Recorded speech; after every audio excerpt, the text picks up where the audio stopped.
পিতেকে এখন ঘৰলৈ মোক চাকৰণি কৰি পেলাইহে বিয়া পাতিলে বোৱাৰী হিচাপে নহয়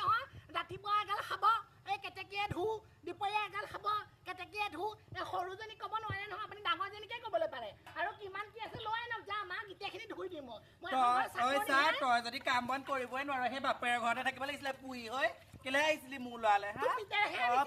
এনে আনিলে তাই চাগে কিমান ফুচুলালে কথা ক'বলৈ আহিছ বালেও নুফুচাওঁ মোৰ নিচিনা আপোনালোকৰ ল'ৰাটোৰ নিচিনা মোৰ 10টা পিছত লাগি আছিলে কিন্তু আপোনাৰ পিতেকেহে যিখিনি ক'লে বোলে মোৰ মা বৰ ধুনীয়া বোলে মোৰ দেউতা বোলে বৰ ধুনীয়া বোলে ইয়াৰ তাই কলি বেছিজনী পকত 10টা লাগিছে তাই পকৰ চাইজ সেই গুৱাহাটী বুকু চাইজ ডিমাপুৰ তাই কথা ক'বলৈ আহিছে বাপেৰৰ ঘৰতে বুঢ়ী হৈ আহিছে ইয়াতে কথা নুশুনাবি মোৰ আগত হাৰাম যদি পিঠি ফালি দিম আপুনি মোক কাহি নামাৰিছে এই বুঢ়ী